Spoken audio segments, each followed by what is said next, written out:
Great, you're done with the technician's briefing.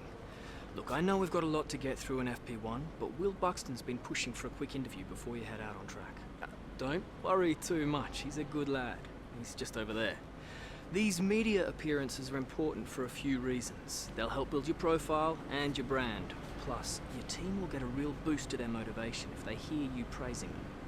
Will, as promised, sorry to keep you waiting. Ah, mate, not a problem at all, not a problem. Look, we've got to be out on track in about 5 minutes for FP1, so we can only spare you a couple of minutes max. Is that going to be enough time? More than enough, we're already set up. Cool, let's go. So, we're used to seeing rookies in Formula One every year, but this season there's a youngster that's arrived with perhaps a little more interest in them than usual. And that's because while they've been successful at every level of their career from karts all the way through to Formula 2, they've somehow managed to stay pretty much under the radar. They don't have that luxury anymore though. They're in Formula 1. Millions of people around the world watching their every move, both on and off the racetrack. So let's take some time to get to know them a little bit better. So tell us a little about yourself. What's the thing you're most excited about being here in Formula One?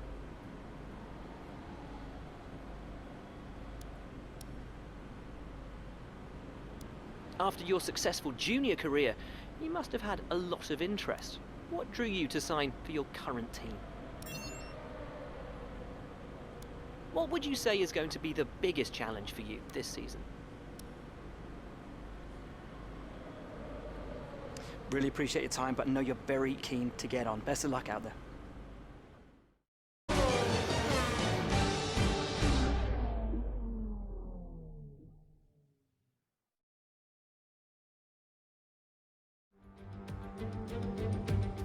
No more testing, no more practice. This is the real deal. And it's make or break here at Albert Park, home of the Australian Grand Prix since 1996. And home to round one of this year's Formula One World Championship. Just south of Melbourne's downtown business centre is the one and only Albert Park circuit. 3.3 miles of public roads, closed for the weekend of course, make for a bumpy circuit with little undulation. There are 16 corners around the lake and a couple of good passing opportunities here as well, thanks in part to the DRS zones into turns 1, 3 and 13. Here we are then, Formula One in 2020. The fight for the World Championship all starts here today. Mercedes on the hunt for a 7th consecutive title. They'll have Ferrari and Red Bull to contend with along the way. Williams struggled to find their feet last year. They'll be hoping for a stronger start this time around. And what I wonder of the Renault-powered cars. Will they be able to step forward? Maybe even onto the podium on a regular basis.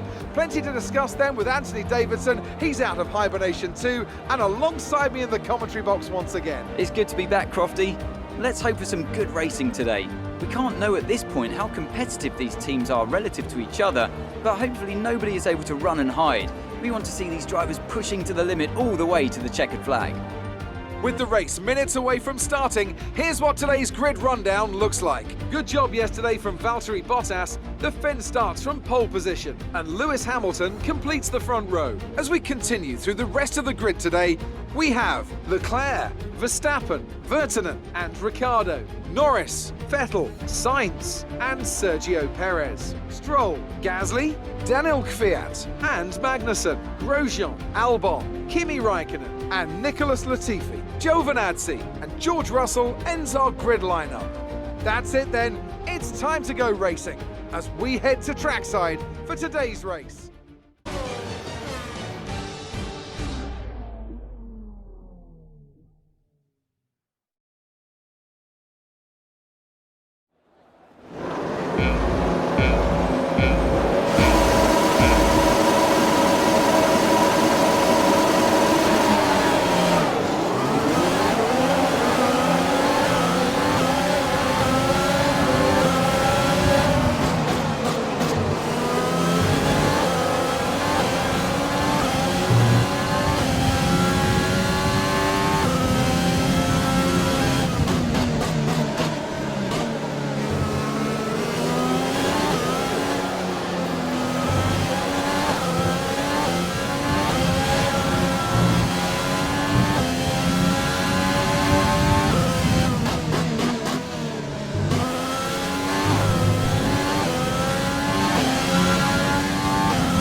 Let's keep it up.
First position, front of the pack. Bottas is behind you. The gap is less than a second. They're on fresh softs. Look after these tyres now. We want to finish the race on this compound. 2 laps left. Next time by will be your final lap.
This is your final lap of the race.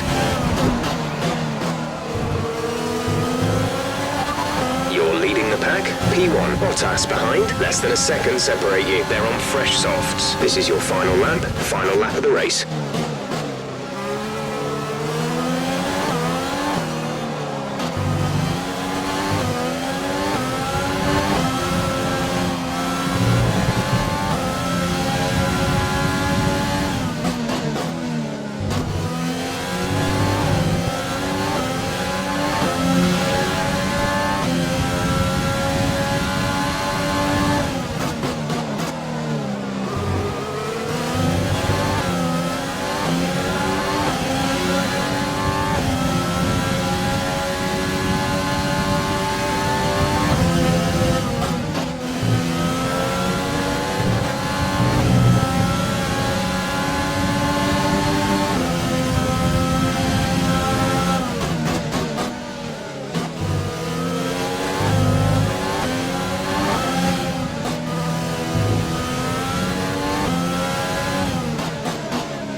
Fantastic drive, just fantastic. You deserved that race win.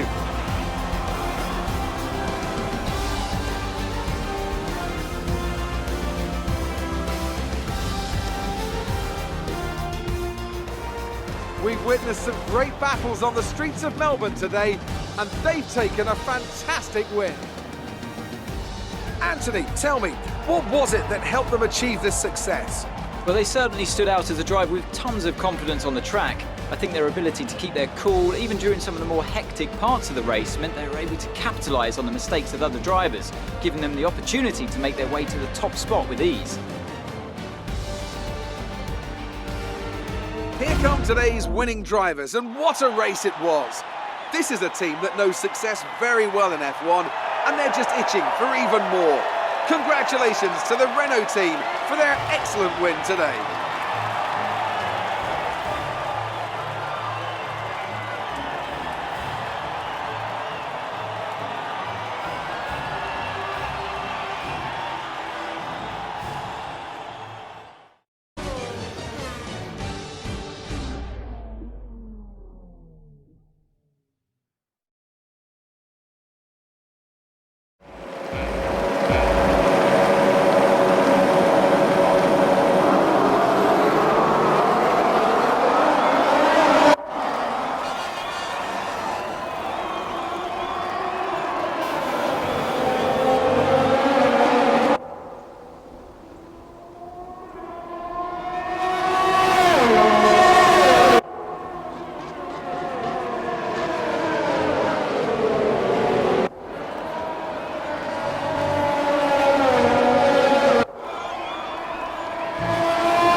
So, let's review the drivers' standings. Virtanen takes over the lead at the Drivers' Championship. Now, let's discuss, Ant, who would you say is a contender for Driver of the Day? I have to give it to Virtanen. They did a great job at getting the most out of their tyres without losing pace, something that's a very handy skill to have in modern-day Formula One. It's time to check out the constructors' standings. Mercedes moved to the top of the table. After an event like that, who knows what the sport has in store for us next time? Be sure to join us again as we continue to bring you the latest excitement in Formula One.